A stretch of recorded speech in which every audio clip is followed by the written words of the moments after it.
నమస్కారం. చాలామందికి ఉండే ఒక పెద్ద సందేహం ఈటీఎఫ్లు, ఎక్స్చేంజ్ ట్రేడెడ్ ఫండ్స్ మరియు మ్యూచువల్ ఫండ్స్ మధ్య తేడా ఏమిటి? ముందుగా, మ్యూచువల్ ఫండ్స్ మీరు మ్యూచువల్ ఫండ్ యూనిట్లను కొనుగోలు చేయడానికి లేదా విక్రయించడానికి మార్కెట్ ముగింపులో ఎన్ఏవి, నెట్ యాసెట్ వాల్యూ ధరను ఉపయోగిస్తారు. ఇది రోజుకు ఒకసారి మాత్రమే జరుగుతుంది. ఇప్పుడు ఈటీఎఫ్ల పేరులోనే ఉంది, exchange traded funds.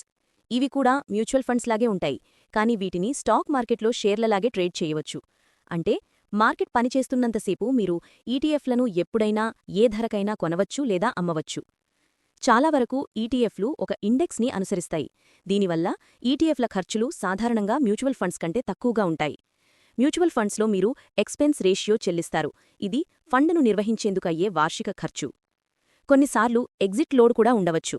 ఈటీఎఫ్లలో expense ratio తక్కువగా ఉంటుంది, కానీ మీరు షేర్లు కొన్నట్లుగానే కొనుగోలు మరియు అమ్మకం చేసినప్పుడు బ్రోకరేజ్ ఛార్జీలు చెల్లించాల్సి ఉంటుంది. అలాగే ఈటీఎఫ్ల కోసం మీకు డీమ్యాట్ అకౌంట్ మరియు ట్రేడింగ్ అకౌంట్ అవసరం. వాటికి వార్షిక నిర్వహణ ఛార్జీలు ఉంటాయి. ఉదాహరణకు, మీరు నిఫ్టీబీస్ ఈటీఎఫ్ లేదా నిఫ్టీ 50 మ్యూచువల్ ఫండ్లో ఎప్పుడు పెట్టుబడి పెట్టాలి? మీరు స్టాక్ మార్కెట్లో షేర్లు కొన్నట్లుగానే తక్కువ ఖర్చుతో నిఫ్టీ 50 సూచీలోని టాప్ 50 కంపెనీలలో పెట్టుబడి పెట్టాలనుకుంటే, మరియు మార్కెట్ తెరిచి ఉన్నంతసేపు మీరు ఎప్పుడైనా యూనిట్లను కొనగలగాలి లేదా అమ్మగలగాలి అనుకుంటే నిఫ్టీబీస్ ఈటీఎఫ్ని ఎంచుకోవచ్చు. దీనికి డీమ్యాట్ అకౌంట్ అవసరం. మరి నిఫ్టీ 50 మ్యూచువల్ ఫండ్ ఎందుకు? మొదటిగా, మీరు దీర్ఘకాలికంగా క్రమశిక్షణతో కూడిన ఎస్ఐపి పద్ధతిలో పెట్టుబడి పెట్టాలనుకుంటే నిఫ్టీ 50 ఇండెక్స్ మ్యూచువల్ ఫండ్ సరైన ఎంపిక. మీరు ఆటోమేటిక్గా పెట్టుబడులు పెట్టడానికి వీలుంటుంది.